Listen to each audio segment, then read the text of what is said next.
गाहाम हामलायबाय दं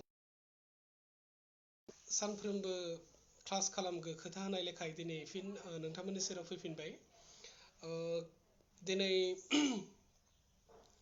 क्लास 10 नि इंलिश टेक्सट बुकनि जोङो मोनसे खन्थाइ दिनै सायख'नानै लादों आरो बे खन्थाइनि मुङानो जादों आमान्दा आरो जों अलरेडि जोङो मोनसे लेसननि मेडाम राइट द बार्स होनाय लेसनखौ जों बेनि मोननै इउनिट जों मोननै पार्टखौ अलरेडि डिसकास दा गाबोन जोङो मोनगोन होनायनि जा जायफोर फराय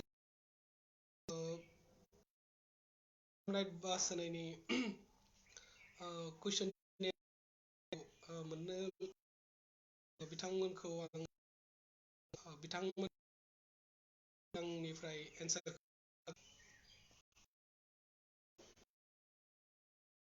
दा दिनै जोङो गिबियावनो खन्थाइगिरिया जोंनो रबिन क्लिन खन्थाइगिरिया एसे जोंनो आमान्दा होनाय खन्थाइनि सोमोन्दै एसे खोथा बुंदों बेखौ जोङो फरायग्रोनि every child feels that he is controlled and instructed not to do one thing or another. You too may feel that your freedom is curtailed. Write down some of the things you want to do. Parents, elders do not allow you to read the poem aloud, form pairs, each reading alternate strangers. You are in for a surprise. दा बेयाव मा होनदों दा मोनफ्रोमबो खन्थाइखौ बा रायथाइफोरखौ फरायोब्ला लिरगिरिया जोंनो एसे बै लेसन बा पएमनि सोमोन्दै जायनि गेजेरजों जों खन्थाइखौ बुजिनो बा जायनि गेजेरजों जों खन्थाइ बा रायथाइखौ जोङो बुजिनायाव गोरलै जायो दा बे लेखायैनो child feels that she or he is controlled and instructed not to do one thing or another. दा बेयाव मा होनदों जिहेथु क्लास 10 नि नैबे टेक्सट बुक आरो क्लास 10 आव फरायनाय स्टुडेन्टसफोरा बयानो जा बा गार्लआनो जा बे थाखोआव फरायनाय बैसोफोरा खुदियाफोरनि बा स्टुडेन्टसफोरनि बैसोआ around 13-14 बा 16 maximum to 16 इयार्सआव थानो हागौ 30 निफ्राय लानानै आङो 16 इयार्ससिम लाबाय दा बे बैसोखिनियाव पेरेन्टसफोर थायो दा बै पेरेन्टसफोरा मा खालामो गावनि खुदियाखौ बा गावनि गथ'खौ गोबां रोखोमनि खामानिफोरखौ मावनो होआ आरो बे लेखायैनो बेयाव बुंदों जे एभ्रि चाइल्ड फिल्स डेट साफ्रोमबो खुदियाफोरा सानो जे मा सानो सी और ही इज कंट्रोल जे बेखौ कंट्रोल खालामनाय जायो सामलायनाय जायो एन्ड इन्स्ट्राक्टेड आरो बिथोन होनाय जायो बा थिननाय जायो नट टु डु one thing or another जे मोनसे बे खामानिखौ मावनांगौ बे खामानिखौ मावनाङा बे सुबुंजों लोगो जानांगौ बैजों लोगो जानो नाङा बेखौ जानांगौ बेखौ जानो नाङा बा बिथिं रोखोमनि खायसे खोथाफोरखौ पेरेन्टसफोरा एबा गिदिर माने खुदियानि गिदिर न'खरनि गिदिरफोरा खुदियाफोरखौ बुङो होननानै सानो You too may feel that your freedom is curtailed आरो जानो हागौ नोंखौबो जे जाय फरायसाफोरा दा 10 थाखोआव फरायबाय दङ दा बै फरायसाफोरखौ थांखिनानै बुंदों जे जानो हागौ नोंबो सानो जे नोंखौ नोंनि पेरेन्टसफोरा एबा नोंनि न'खरनि गेदेमा बैसोआव गिदिरफोरा जानो हागौ नोंखौबो बेबायदिनो खायसे खामानिफोरखौ मावनायाव हेंथा होयो आरो नोंनि जा उदांस्रिखौ कार्टेल खालामो कार्टेल मिन्स माने खमायनानै दोननाय एबा हेंथा होनानै दोननाय राइट डाउन साम अफ द थिंग्स यु वान्ट टु डु आरो बेबायदिनो लिरगिरिया जोंखौ बुंदों जिहेथु जों हिउमेन बिं आरो हिउमेन बिंआ गोबां रोखोमनि डिजायार्सफोर दङ आरो बै डिजायार्सफोरखौ जोंखौनो बुंदों लिरगिरिया जे नोंहा जा हाबिलाफोर दङ लुबैनाय दङ गोसोफोराव बै गासैबो लुबैनायफोरखौ मा खालामनो होदों बेलायाव लिरख'नो होदों but your parents and elders not allow you to. आरो बै खामानिफोरखौसो फारिलाइ बानायनो होदों, बै खामानिफोरखौसो लिस्ट खालामनो होदों जाय खामानिफोरखौ नोंनि आइ आफामोना एबा न'खरनि गेदेरफोरा मावनो होआ. To read the poem aloud, form pairs, each reading alternate stanzas. आरो बेनि उनाव मा होनदों, बे खन्थाइखौ एसे गोसायैनो फरायनो होदों, एसे राव दिहुननानै फरायनो होदों. आरो बेनि उनाव मोनसे खोन्दो फरायनायनि उनाव, दा बे खन्थाइयाव टोटल 7 स्टेन्जा दङ. डेट मिन्स स्टेन्जा मिन्स बे मोनसे मोनसे खोन्दोखौ बुजायनाय जादों. स' जेब्ला बे खन्थाइनि मोनसे स्टेन्जाखौ मोनसे जुदि लेसन बायदिब्ला पेराग्राफ होनना बुंगौमोन जोङो, दा आङो बुजिनो थाखाय बुंबाय. दा बेबायदिनो बे खन्थाइयाव 7 टोटल स्टेन्जा दङ. आरो बे टोटल 7 स्टेन्जानि मोनसे खोन्दोखौ फरायनायनि उनाव एबा मोनसे स्टेन्जाखौ फरायनायनि उनाव गुबुन मोनसे स्टेन्जाखौ जेब्ला फरायगोन, मोननैनि रुजुनानै नायनो होदों. आरो जेब्ला जों बेबायदि रुजुनानै नायगोन, इउ आर इन फार अ सारप्राइज. आरो जेब्ला नों बेबायदि मोनसे खोन्दोखौ फरायनायनि उनाव गुबुन मोनसे खोन्दोखौ फरायगोन, अब्ला नोङो गोमोहाबगोन. दा ओरैबायदि मा खोथा लिरनाय दङ एबा मा खोथा बुंनाय दङ जायखौ जोङो फरायनानै जोङो रुजुनानै नायोब्ला जों गोमोहाबगोन. जोङो फरायना नायनि. बेनि आगोलावनो आङो भिउवार्स बा फरायसाफोर, जायफोर फरायसाफोरा आंखौ रिकुवेस्ट खालामगोन, बेयाव खायसे गोदान गोदान सोदोबफोर दङ जाय सोदोबफोरा HLC एग्जामिनेसनाव फैखायो, बेनि वार्ड मिनिंफोर फैयो. स' आं साजेस्ट खालामगोन नोंथांमोना जे बे वार्ड्सफोरखौ हाइलाइट खालामनानै लायो. स' जोङो जागायनोसै खन्थाइखौ. गिबि स्टेन्जायाव बुंदों, don't bite your nails Amanda, don't hunch your shoulder Amanda, stop that slouching and sit up straight Amanda. दा बेयाव मा होनदों, don't bite your nails Amanda. जा आमान्डानि पेरेन्ट्स दङ, बे पेरेन्ट्सआ बुंदों आमान्डाखौ जे नोङो नोंनि जा आसुगुर दङ, आसुगुरखौ दा अर. दा खायसे खुदिया दङ बा खायसे सुबुंफोर दङ, खुदियानि खोथाखौ बुङा आङो, खायसे बैसोआव देरनानैबो खायसेफोरा गावनि अरबाय थायो. दा आं जेब्ला स्कुलाव फरायोमोन, आंनिनो फ्रेन्ड सासे दङमोन जे बियो आसुगुरखौ, बे आमान्डा होनाय हिन्जावसायाबो मा दङमोन, मोनसे हुदा दङमोन जे बे हुदायानो जादों बियो आसुगुरखौ अरोमोन. दा बेनि उनाव होनदों सेकेन्ड लाइना, डन्ट हान्स युर सोल्जर आमान्डा. दा हान्स माने दैखांनाय, दा फाफ्लिखौ दैखांनाय. जे खायसे सुबुंफोरखौ जोङो माबा मोनसे खोथा एबा माबा मोनसे खोथा सोङोब्ला बुङोब्ला बै सुबुङा जोंखौ फिननाय महरै माब्लाबा आं मिथिया, दा आं मा खालामनो, दा बेबायदि बे फाफ्लिखौ फिननाय होयो. दा बेबायदि हुदाखौ जायनि बुंदोंमोन जे नोङो बेबायदि हुदाखौ दा खालाम, दैखांनाय हुदाखौ खालामनो नाङा. बेनि उनाव बुंदों, stop that slouching and sit up straight Amanda. दा मोनसे हुदा दंबायोमोन, बेनो जादों स्लाउजिं. जे खायसे सुबुंफोरा जेब्ला जिरायो, गावनि देहाखौ बे जानजिनि गोजौनि बाहागोखौ बियो गंनानै जिरायो. दा बेबायदि जिरायोब्ला डेफिनेटलि मोजांबो नुवा, एसे अकवार्ड नुयो. दा बेनिखायनो आमान्डानि पेरेन्ट्सआ बुंदोंमोन बेखौ जे नों बेबायदि जिरायनो नाङा, गंनानै जिरायनो नाङा. सिट आप स्ट्रेट आमान्डा, नोङो थोंजोरनो जिरायनो नांगौ एबा थोंजोरनो माने जनो नांगौ. दा बेबायदि खोथाखौ जेब्ला आमान्डानि पेरेन्ट्सआ आमान्डाखौ फोरमायदोंमोन बा बुंदोंमोन, जोंनो खन्थाइनि आगोलावनो सायावनो बुंखादों जे नैबे बैसो होनाय लोगो लोगोनो क्लास 10आव फरायनाय बैसोआ जादों 14, 15, 16 इयार्स ओल्डनि. आरो बे बैसोआव जोङो गोथौयैनो खायसे जिहेतु जोङो लाइमोन जाफैयो. दा बै लाइमोन जानायाव जोंनियाव खायसे गोदान गोदान लुबैनायफोरा सोमजिफैयो. दा बेबायदिनो बै समाव जोंनि पेरेन्ट्सफोरा खायसे खोथाफोरखौ बुङोब्ला जों साननानै लायो जे जोंनि पेरेन्ट्सफोरा जोंखौ जोंनि गोसो बायदि मावनो होआ. दा बेखौनो बेयाव आमान्डायाबो बेखौनो सानदोंमोन जे आमान्डाखौ जेब्ला आसुगुर अरनो नाङा, आमान्डाखौ फाफ्लि दिखांनो नाङा होनना बुंदोंमोन. बेनि उनाव गंखौ खानानै बा गंनानै जिरायनो नाङा होनना बुंदोंमोन, थोंजोरनो जिरायनो नांगौ होनना बुंदोंमोन. बै समाव आमान्डाया गावखौनो नैथि खोन्दोआ बुंदों बेखौ, Emerald sea where the sole inhabitant is me, a mermaid drifting blissfully.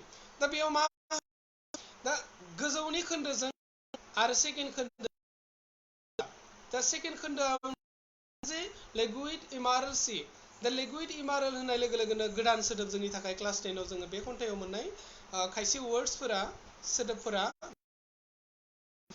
In future जोङो खामानि होगोन बेनिखायनो आङो फरायसाफोरखौ एसे आगोलाव बुंनाय बायदिनो हाइलाइट खालामनानै लायो जेनेबा there is a liquid emerald sea liquid माने निजोम दिदोम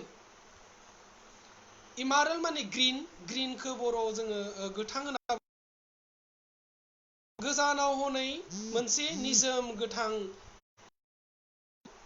where the soul माने हारसिं inhabitant माने थानाय is me आरो बै गोजान जा गोथां लैथोमा दङ निजोम गोथां लैथोमा दङ बेयाव आं माने आमान्दाया बुंदों गावखौ आं सिंनो थायो a mermaid आरो आङो बै सासे जलपरि माने मारमेइड होनोबा जलपरि ड्रिफ्टिं ब्लिसफुली आरो आङो बै दैयाव थानानै माने लैथोआव थानानै आं मा खालामो ड्रिफ्टिं माने ओरैनो दोरोद माने जोङो दोरोदनाय होनना बुङो जे बिदि नङा एक्चुअलि बियो दै जिहेतु दैनि खोथा बुंदों स' डेफिनेटलि मा सुइम खालामनाय सानस्रिनायखौ बुंदों आरो माने गोसो खुसियै गोजोनै स' बेयाव मा होनदों आं खेबसे खोन्दोखौ बुंफिनना होनोसै जयैनो there is a liquid emerald sea where the sole inhabitant is me blissfully गोजानाव गोथां लैथोमा दङ आरो बै गोथां लैथोमायाव आं हारसिङैनो थायो आमान्दाया थायो हारसिङैनो गोथां मारमेइड माने जादों दैखुंग्रि आरो आङो बै दैयाव गोथां लैथोमायाव आङो गोसो खुसियैनो मा खालामो सानस्रिबाय थायो बेनि उनाव थामथि खोन्दो Did you finish your homework, Amanda? Did you room, Amanda? I told you to clean your shoes, Amanda. दा finish your homework, Amanda. जे आमान्दाखौ बुंनाय जादोंमोन जे नों नोंनि नामा आमान्दा होनानै माने आमान्दाखौ जेब्ला होमवर्क खालामदों ना खालामाखै बेखौ सोङोब्लाबो आमान्दाया एसे दाय जायोमोन दा बेखौनो होनदों जे did you finish your homework आमान्दा जे नों नोंनि होमवर्कखौ फोजोबदोंमोन ना आमान्दा डिड इउ रुम आमान्दा नों नोंनि खथाखौ जा आमान्दाया जा खथायाव थायो बै खथाखौ बुंदों टिडि माने साखोन सिखोन खालामनाय साफा खालामनाय स' डिड इउ रुम आमान्दा नों नोंनि खथाखौ साफा खालामदोंमोन ना एबा साखोन सिखोन लाखिदोंमोन ना आमान्दा आइ थट आं सानो माने एक्चुअलि नैबे खन्थाइयाव आमान्दाखौ थारैनो सोर रायज्लायदों बेयाव स्पेसिफिक मेनसन खालामाखै अब्लाबो जों साननानै लानो हायो पेरेन्टसासो बेबायदि खोथाफोरखौ बुङो बांसिन मादारा माने आइया बांसिन बुङो दा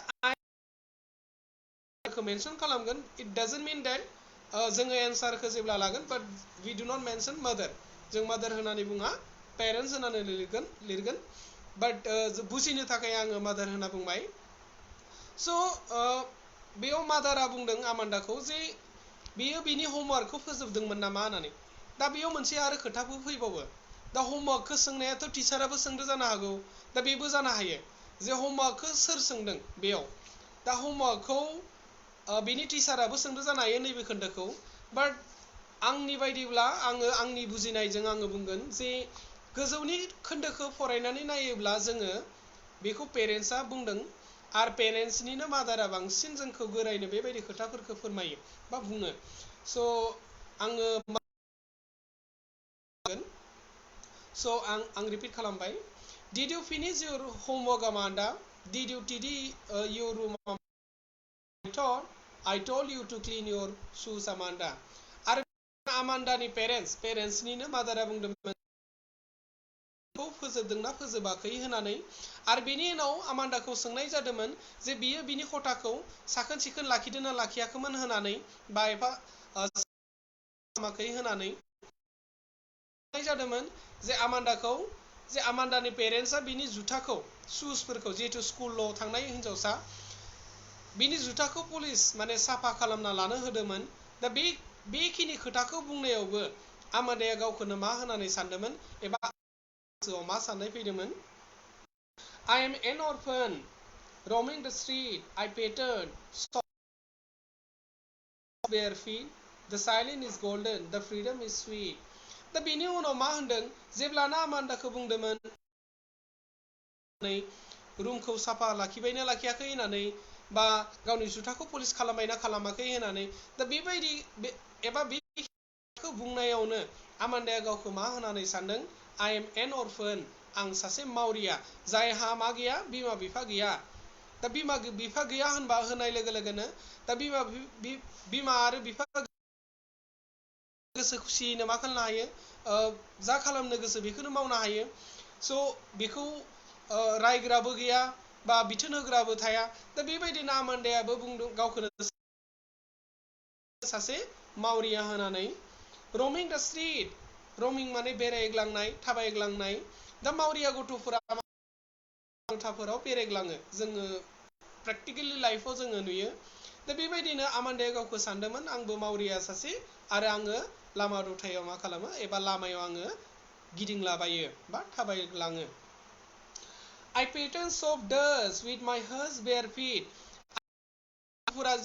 जों जिहेतु पेरेन्टस थानाय खुदियाफोरा एबा पेरेन्टसनि अबजारभेसनाव थायो। बेनिखायनो बेबायदि खुदियाफोरा बेबायदि डिजायार्सफोरखौ एबा बेबायदि खायसे खोथाफोरखौ सानो। खिन्थु जायफोर खुदियाफोरा पेरेन्टस गैया एबा बिमा बिफा गैया खुदियाफोरा जिहेतु मा गानदों, मा जादों, बहा थांदों, बबेयाव जिरायदों, सोरजों लोगो जादों, बे गासैबो खोथाफोरखौ बा बेबायदिनो गोबां खोथाफोरखौ बुंग्रा रावबो थाया। I pattern soft dust. आं जा गुरै जा सफ्ट माने गुरै, जा डस्ट माने जा बाला दङ बा हाद्रि दङ, दा बैखौ मा खालामो आङो आंनि जा लांगौ आथिं, जिहेतु बियो गावखौनो होननानै सानदों। अरफन साननाय लोगो लोगोनो बिनि आथिङाव जेबो गैया, बेयार माने लांगौ एबा लंथं होनना बुङो जायखौ जोङो। बिनि आथिंजों बै गुरै गुरै हाद्रिजों मा खालामोनो बियो महर होनानै गेलेयोनो।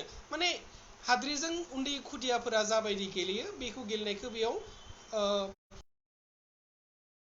मेनसन खालामदों बे सेन्टेन्सनि गेजेरजों। बिनि उनाव मा होनदों? द साइलेन्स इज गोल्डेन। जिहेतु गावखौ बियो मावरिया होननानै बुंबाय, बिमा बिफा गैजायै होनना बुंना लाबाय, आरो बै समाव जिहेतु मावरिया खुदियाफोरखौ रावबो जेबो बुङा, जि खालामो गावनि गोसो खुसि। दा बै समाव जिहेतु मावरियाफोरखौ रावबो सिमिलारलि गावखौबो सानना लाबाय मावरिया होना, आरो बै समाव रावबो जेबो बुङाखै बिखौ। निजोम, द साइलेन्स इज गोल्डेन, बै निजोमथियानो बिनि थाखायलायनो मा सना बायदिनो। द फ्रिडम इज स्वीट, आरो जा उदांस्रि बै समाव बियो मोनो, बै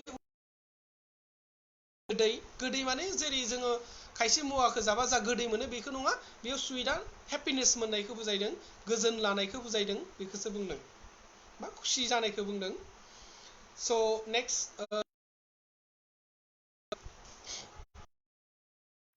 आं भिउवार्सफोरखौ शेयार खालामनो थाखाय खावलायबाय। Don't remember your agony, Amanda. Will you please look at me when I am speaking to you, Amanda. दा बेयाव मा होनदों? बेनि उनाव पेरेन्टसा एबा आमान्डानि बिमाया जे डोंट इट दैट चकलेट आमान्डा, बै चकलेटखौ दा जा एबा चकलेटखौ जानो नाङा। दा मानो नाङा? डेफिनेटलि माबा मोनसे जाहोन दङ एबा रिजन दङ। दा बे जाहोनानो जादों रिमेम्बार योर एक्नि आमान्डा। दा एक्नि होनाय लोगो लोगोनो pimples.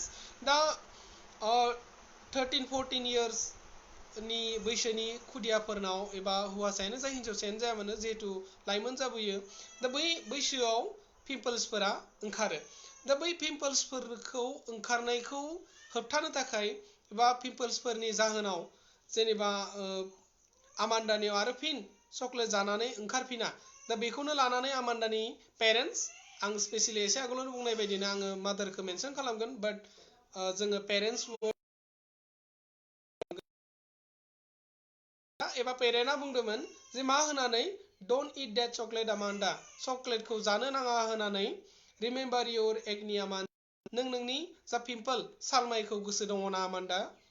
will you please look at me Amanda when I am speaking to you Amanda थ' बेयाव मा होनदों दा खायसे खुदियाफोर दङ बा एबा खायसे सुबुंफोर दङ जेब्ला सोरजोंबा रायज्लायोब्ला एबा जोंजों प्रेक्टिकेलि रायलायोबा एबा खायसे ओरैबायदि स्टुडेन्टस दोङो बा खायसे सुबुं दङ जाय सुबुंफोरखौ जोङो माबा मोनसे जाहोनाव बै सुबुंजों रायज्लायोब्ला बै सुबुङा जेब्लाबो जोंजों आइ टु आइ कन्टेक्ट खालामनानै जेब्लाबो रायज्लाया खायसेया बे उइकनेसा दङ दा बेबायदिनो आमान्दायाबो मा खालामोमोन आमान्दानि पेरेन्टसा एसे खायसे खोथाफोरखौ जुदि बिजों शेयार खालामोबा जेरै एसे आगोलाव बुंनाय जे गोजौनि जा खोथाफोर दङ बे खोथाफोरखौ जेब्ला आमान्दानो बुंनाय जादोंमोन आमान्दाया जेब्लाबो मा खालामामोन बिमानि एबा पेरेन्ट्सनि मेगनजों ना एबा मोखांथिं नायामोन जे बिमाया एबा बिफाया मा बुंदों होननानै बियो गुबुन फारसेथिं गुबुन डाइरेक्सनथिं नायबाय थायोमोन दा बेखौनो बुंदों जे will you please look at me Amanda जे नोङो आंनिथिं नायगोन ना स' जिहेतु इयाव मी होनाय वार्डखौ इउज खालामदों स' आं बेनिखायनो आङो फिन मादार वार्डखौ इउज खालामबाय जे मादारा जेब्ला आमान्दानि मादारा माबा मोनसे खोथा बुङो अब्ला आमान्दाया मा खालामोमोन आमान्दानि बिमानि मोखांथिं जेब्लाबो नायामोन बेखौनो होनदों जे will you please look at me Amanda when I am speaking to you Amanda जे नों आंनि फारसे नायगोन ना आमान्दा जेब्ला आं माबा मोनसे नोंनो बुङो एबा नोंनो माबा मोनसे खोथा सावरायोबा नोंखौ बुङो आङो बा बिथोन होयो दा बेनि उनाव मा होनदों जोबनोसै दिनै भिडिअआ एसे सर्ट जागोन जिहेतु पएमसोमोन भिउवार्सफोरा जोबोद खम दङ कमेन्ट्सबो मोनाखै स' आं रिकुवेस्ट खालामगोन जायफोर भिउवार्सफोरा आंखौ नुदों क्लास 10 स्पेसियेलि क्लास 10 नि स्टुडेन्टसफोरखौ हायोबा एटेन्ड खालामहोनो होयो जेनेबा आरो जा एन्सार दङ जिहेतु स' बे मोननै स्टेन्जानि उनाव आंनिफ्राय बुंनो गोनां जेबो थानाय नंलालाय बाट कुइसनखौ आं डेफिनेटलि एसे बुंना होगोन बाट बेबायदि अनलाइनावथ' एन्सार होनाया पसिबल नङा दा एन्सारखौ आङो माबोरै होगोन बेखौ आङो बुंबाय दङ आगोलनि भिडिअफोरावबो बुंदों जे सोलोंसालि होनाय पेज दङ आंनि एबा आंनि कन्टेक्ट नाम्बारखौबो आङो डेसक्रिपसनाव होखानाय दङ स' नोंथांमोना जायफोर फरायसाफोरा स्पेसियेलि क्लास 10 नि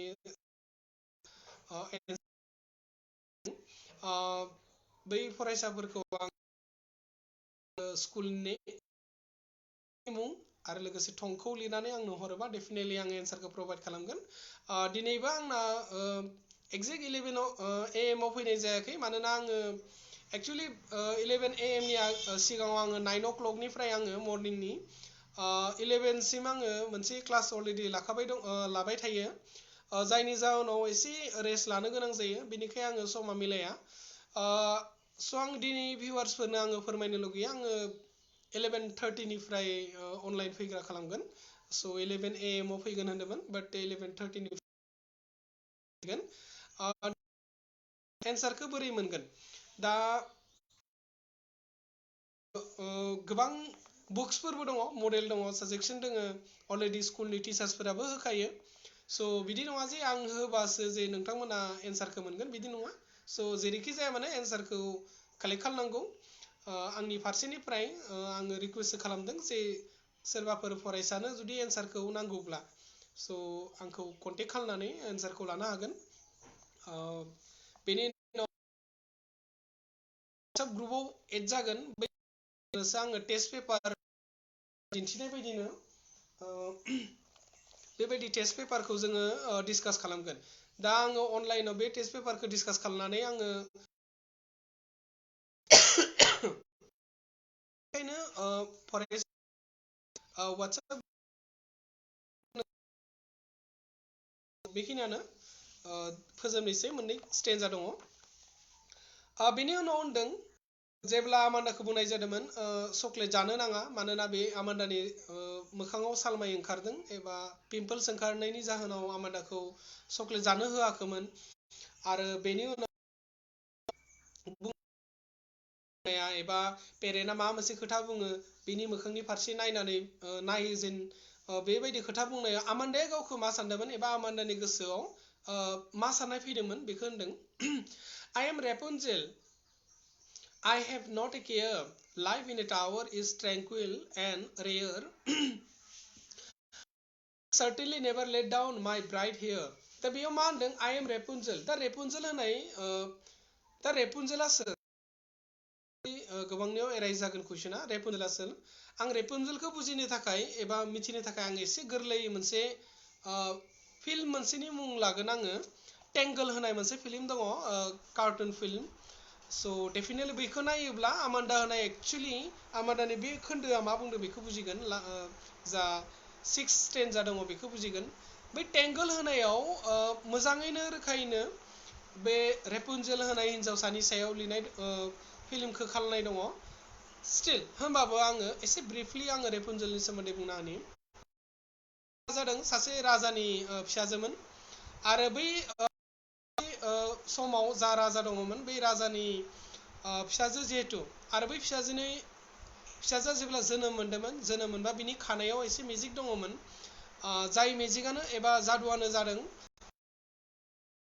मा खालामनो हायोमोन, लाइमोन बैसोखौ लराय होआ सुबुङा जा बैसोआव थानो गोसो बे बैसोआवनो थाबाय थानो हायोमोन।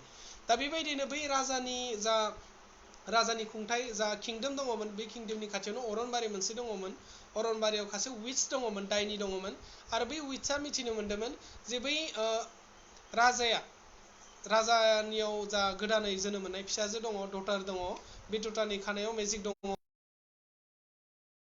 मा खालामोमोन, डाइनिया मा खालामोमोन, बेखौ फिसाजोखौ खावनानै लाबोयोमोन, गावनि उन्दै बैसोआवनो खावना लाबोयोमोन आरो लाबोनानै गावनि मोनसे टावार दङ, टावार लाइक जोङो गोजौ मोनसे टावार दङ, टावारनि सायाव न' थायो। दा बे टावार सायाव रेपुनजेलखौ लाखियोमोन आरो लाखियोमोनबा मा खालामोमोन, बै दा विचआ जेब्लानो बैसोखौ लरहायनाय बायदि मोनोमोन बा मेजिक खायसे गावखौ लाइमोन खालामबाय थायोमोन। दा बै विचआ मा खालामोमोन, दा रेपुनजेलखौ मानो होदों बेखौ नङा होमबा मिथिनांगोन, बेनिखाय आं बुंबाय। दा बे रेपुनजेला बे टावाराव थायोमोन आरो विचआ जिहेतु सासे डाइनिखायनो बे मा खालामोमोन, रेपुनजेलखौ टावाराव गालांनानै गावो माने अरनबारियाव गावनि खामानियाव थाहैयोमोन। दा बेबायदि जेब्ला रेपुनजेला बै टावाराव थायोमोन, रेपुनजेला गावनि गोसो बायदियै बै टावाराव मा खालामोमोन, गावनि गोसो बायदिनो थायोमोन, गावनि गोसो बायदिनो गेलेयोमोन, गावनि गोसो बायदिनो जा मावनो गोसो बेखौनो माव। दा बै लाइफखौ एक्चुअलि बै जिउ खुंनायखौ रेपुनजेलनि बै जिउ खुंनायखौसो बुंदों नैयाव। स्ट'रिखौ जोङो मिथिनो नाङा, बाट रेपुनजेला जेरै बै टावाराव थाना इन्डिपेन्डेन्टलि जा फ्रिडम मोनोमोन, जा सलिटिउड दङ बेहा, जा उदांस्रिखौसो एक्चुअलि नैयाव बुंदों जे आइ एम रेपुनजेल होननानै, आं सासे रेपुनजेल होना, आइ हेभ नट ए केयार, आं बेनिखायनो रावखौबो केयार खालामा, आं गोसो होआ। दा रेपुनजेला मा खालामोमोन, मोनसे जेब्ला बै विचआ रेपुनजेलखौ मा खालामोमोन, अरनबारियाव गावनि खामानियाव थाङोमोन आरो बेनि उनाव फिन जेब्ला फैफिनोमोन टावारसिम, रेपुनजेलनि खानाया जिहेतु मेजिक दङ, जोबोद गोलावमोन बिना, बेनिफ्रायनो बिनि खानायखौ सिंथिं खोलैहरोमोन।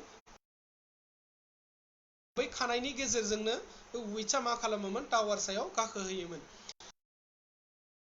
आमान्डाया आइ एम रेपुनजेल, आमान्डाया होनदों आं रेपुनजेल, आइ हेभ नट ए केयार, आं रावखौबो केयार खालामा बेनिखायनो। Life in a tower is tranquil and rare, आरो बै टावारनि आं एसे आगोलाव जेरै बुंदोंमोन टावार, बे टावाराव आं जा जिउ खुंगोन बै जिउ खुंनाया ट्रेंकुइलनो। ट्रेंकुइल माने मा, दा गोजोन, सान्ति, गोजोन, ट्रेंकुइल माने सान्ति जायो, जायखौ मोननो मोना, मोननो गैयै। I will certainly never let down my bright hair, आरो आं जेब्लायबो आंनि जा खानाय गोलाव दङ बे खानाय गोलावखौ जेब्लाबो आङो टावारनिफ्राय गाहायाव खोलैनानै हरा, जेनेबा बेनि गेजेरजों पेरेन्टसा गाखोफैया आरोना, पेरेन्टसा गाखोनानै जेनेबा टावार सासिम फैया।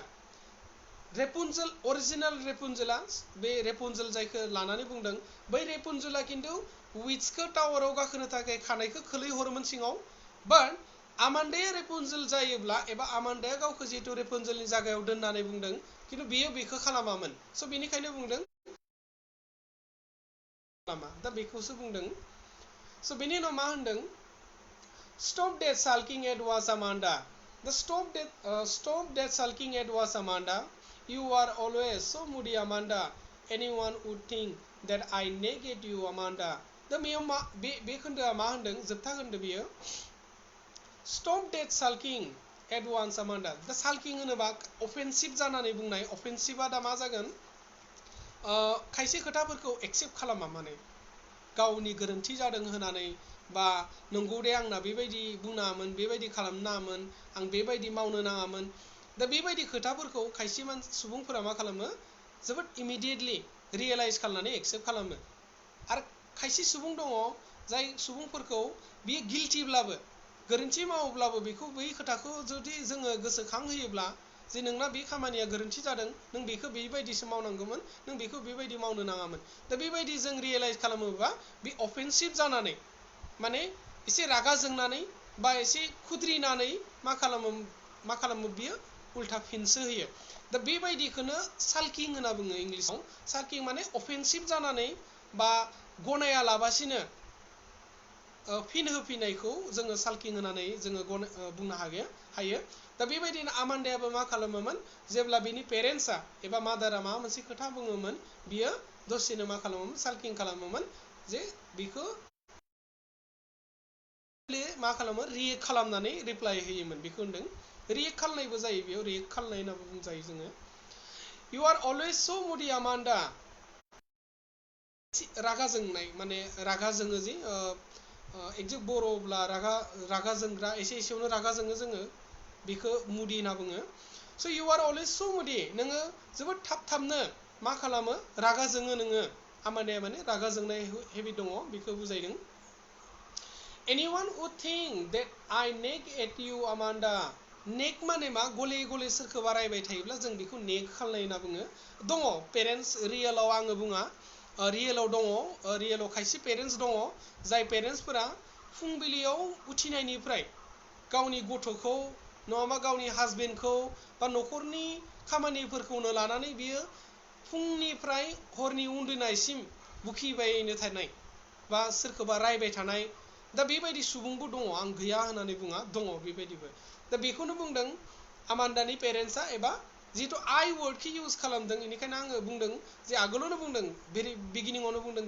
गेजेरावनो बुंदों मिडिलावबो बुंदों जे मा ना जे बे लेसनाव पेरेन्ट्स एबा पेरेन्ट्सनि सोर मादारा बांसिन बेबायदि खोथाफोरखौ बुङो दा बेयाव मा होनदों anyone wood think that I naked you Amanda सोरबा सानगोन मा सानगोन जे आं नोंखौ गले गले मा खालामबाय थायो रायबाय थायो होननानै दा बेनिखायनो आमान्दाखौ बिनि पेरेन्ट्सआ बुंदों जे नों बेबायदि खालामनो नाङा एसेयावनो खुद्रिनो नाङा नों एसेयावनो अफेन्सिभ जानो नाङा एसेयावनो रिएक्ट खालामनो नाङा सोरबा नों बेबायदि खालामोब्ला सोरबा एबा गले रायबाय थायो होननानै दा बे खन्थाइखौ लिरदोंमोन रबिन क्लेना स' बे सिङाव वार्ड मिनिं मोनब्रै होनाय दङ बे एग्जामनि थाखाय मस्ट इम्परटेन्ट आङो एसे स्टार्टिंआवनो बुंखादों बे पएमनि वार्ड मिनिं फैयो होननानै स' आरो राइम्स वार्डबो फैयो स' बेफोरखौ जोङो डिसकास खालामगोन बाट फर देट एन्सार एबा कुइसन डिसकासनि बेलायाव वाट्सएप ग्रुपाव एड जानांगोन स्टुडेन्टसफोरा स' जायफोर भिउवार्स दङ गार्जेनफोर बिथांमोनखौबो खावलायगोन two join in the group स' जियानो जाया मानो आङो एसे फिन आमान्दा खन्थाइया जिहेतु जोब्बाय आं खेबसे जों मा बुजिखौ एबा मा फरायखौ बेखौ जोङो बुंफिनना आं खेबसे बुंना होफिननि गोदानै भिउवार्सफोर फैनाया बुजिगोन बे आमान्दा होनाय खन्थाइयाव पेरेन्ट्सफोरा 13-14 years oldनि खुदियाफोरखौ खायसे खोथाफोर बुङो एबा बिथोन होयो अब्ला बै खुदियाफोरा साननानै लायो जे बै खुदियानि उदांस्रिखौ बिमा बिफाया मा खालामदों बेखौ बिमा बिफाया हेंथा होनानै दोनदों एबा बेखौ गावनि गोसो खुसियै जेबो खामानिखौ मावनो होआखै होननानै साननानै लायो दा बेखौनो बेबायदिखौनो खायसे रियेलिटि सिनेरिय'खौ लानानै बे खन्थाइयाव होनाय जादों महरै आमान्दा होनाय हिन्जावसा सासे होदों स' आङो खेबसे बे बाराव खिन्थु आङो पेराग्राफ वाइसल' बुंगोन आङो लाइन वाइज बुंला थ' फार्स्ट लाइनाव बुंदों don't bite your nails Amanda don't hunch your shoulder Amanda stop that slouching and sit up straight Amanda दा आमान्दा होनाय हिनजावसाया मा हुदा दङमोन? आसुगुर अरनाय हुदा दङमोन। बेनि उनाव मा हुदा दङमोन? सोरबा सुबुङा जुदि आमान्दा होनाय हिनजावसाजों बा पेरेन्टसा बेजों माबा मोनसे खोथा रायलायोब्ला बा माबा मोनसे खोथा सोङोब्ला आमान्दाया मा खालामोमोन? फिननाय महरै फाफ्लिखौ बेबायदि दिखांनानै मा होयोमोन? फिननाय होयोमोन एबा रिप्लाय होयोमोन बा खालामोमोन आमान्दाया। बेनि उनाव आमान्दाया मा हुदा दङमोन? गंनानै स्लाउजिं माने मा जादों? गंनानै जिरायनाय। आरो बेबायदि गंनानै जिरायनायखौ आमान्दानि पेरेन्टसा मा खालामदोंमोन? खालामनो नाङा होनना बुंदोंमोन। थोंजोरनो एसे स्ट्रेटलि मा खालामनांगौ होनना बुंदोंमोन? जिरायनो नांगौ होनना बुंदोंमोन। दा बेबायदि आसुगुर अरनो नाङा, फाफ्लिखौ दिखांनो नाङा, गंनानै जिरायनो नाङा, थोंजोर जिरायनांगौ, बेबायदि खायसे खोथाफोरखौ बुंनायाव आमान्दाया मा होननानै सानदोंमोन? गावनि आमान्दानि गोसोआव मा फैदोंमोन? There is a liquid emerald sea where the sole inhabitant is me, a mermaid drifting blissfully. हनै गोजानाव मोनसे गोथां निजोम लैथोमा दङ। लिकुइड माने निजोम, सोल माने हारसिं, इनहेबिटेन्ट माने थानाय, मार्मेड माने दैखुंग्रि, ड्रिफ्टिं ब्लिसफुली गोसो खुसियै थानाय, सानस्रिनाय। हनै गोजानाव मोनसे गोथां निजोम लैथोमा दङ। बै गोथां लैथोमायाव आं हारसिङैनो थायो आरो आं सासे मार्मेड, आं जादों सासे दैखुंग्रि आरो आङो बै गोसो खुसियैनो सानस्रिबायो। Did you finish your homework, Amanda? Did you tidy your room, Amanda? I thought I told you to clean your shoes, Amanda. दा थर्ड स्ट्रेन्जआ बुंदों जे नों नोंनि होमवर्कखौ फोजोबदोंमोन ना आमान्दा होनना सोंनाय जादोंमोन। नोंनि रुमखौ, खथाखौ नोङो साखोन सिखोन खालामदोंमोन ना आमान्दा होनना सोंनाय जादोंमोन। बेनि उनाव बुंदोंमोन नों नोंनि जुथाखौ पलिश, आं पलिश वार्डआ गैया, आं बुंदों माने साफा माने पलिश आरो ना, पलिश खालामबाय नामा, क्लिन खालामबाय नामा होनना बुंदोंमोन। दा बेबायदि खोथाखौ बुंनायाव आमान्दाया मा सानदों? जिहेतु बेयाव खामानि मावनायनि खोथाफोरखौथ' बिदि बुङा।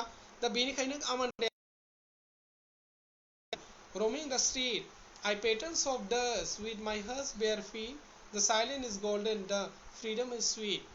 आं सासे मावरिया खथायाव बेरायग्लाङो आरो आंनि जा लांग' आथिं दङ। लांग' आथिं माने नैखौसो बुजायदों, माने बिनि आथिङाव जुथा बा सेन्देल बेबायदि जेबो गैया गाननो थाखाय। बेखौ स' आंनि बै लांग' आथिंजों आथिं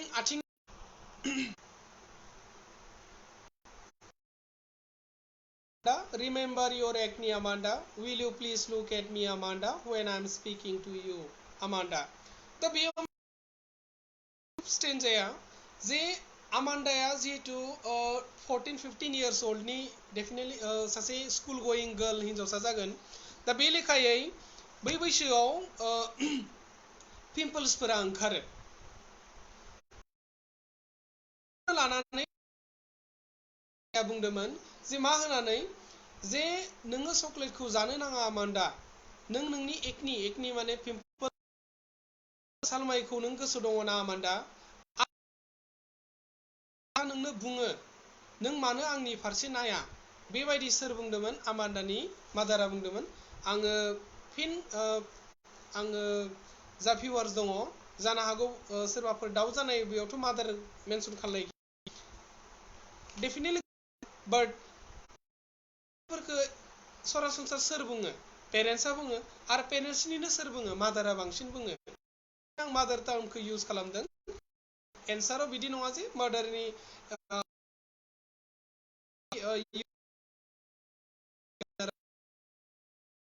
जायो, पेरेन्टसखौ जोङो एन्साराव पेरेन्टस टार्मखौ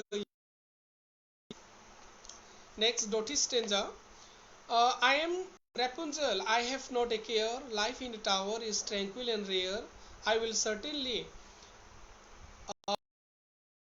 here. दा बेयाव मा होनदों? आं रेपुनजेलनि स्ट'रिखौ आङो रिपिट खालामला, एसे आगोलाव अलरेडि बुंखादोंमोन। थ' आं रेपुनजेल आरो आङो रेपुनजेल खालामा, केयार खालामा, गोसो होआ आरो हराव थायो जिउआ आरो मा रेयर मोननो गैयै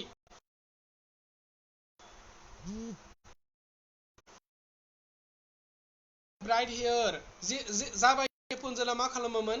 गावनि खानाय गोलावखौ टावारनिफ्राय गाहायसिम खोलैना हरोमोन आरो जायनि गेजेरजों बै विचआ बे टावाराव गाखोनो हायोमोन।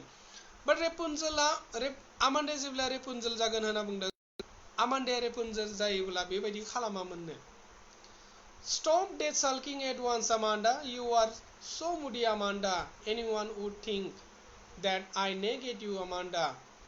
दा बेनि उनाव मा होनदों आमान्दानि बिमाया, जे आमान्दा नों एसे एसेयावनो मानो एसे जायो एबा एसे एसेयावनो नों मानो रियेक्ट खालामो। नों बेबायदि खालामोब्ला, नों बेबायदि जुदि आखु खालामबाय थायोब्ला सोरबा सुबुङा माने सोरबा सानगोन, मा होनना सानगोन, आइ नेगेटिव गले गले रायबाय थायो, माने बिमाया फिसाखौ रायबाय थायो होननानै सानगोन। दा बेबायदि आमान्दानि बिमा एबा पेरेन्टआ बेखौ बुंदोंमोन। दा बेखिनियानो बे स्ट'रिया, पयेमा। बेखौ लिरदों रबिन क्लेन। लिरगिरिनि मुंखौ गोसोखांगोन आरो राइम्स वर्ड फैयो होनना बुंखाबाय आङो, आरो वर्ड मिनिं फैयो। आरो बे लेसननि इम्पर्टेन्ट सिङाव होखानाय दङ, मोन 9 कुइसन होनाय दङ। बे मोन 9 कुइसननि नाम्बार कुइसना 2 नाम्बाराबो इम्पर्टेन्ट जायो। 3, 4आ नो डाउट कुइसना दङ, बाट HLC आव फैया। 5th कुइसना इम्पर्टेन्ट, 6th कुइसना इम्पर्टेन्ट, आरो 8 मार्कनि इम्पर्टेन्ट जायो। फार्स्ट पार्टआ इम्पर्टेन्ट, सेकेन्ड पार्टआ दासिमबो मेट्रिक। स' बेखिनियानो कुइसना, इम्पर्टेन्ट कुइसना HLC एग्जामिनेशननि थाखाय। स' दिनै भिडिअखौ बेखिनिखौनो खालामबाय, जितु पयेमखौ जोङो लादोंमोन दिनै।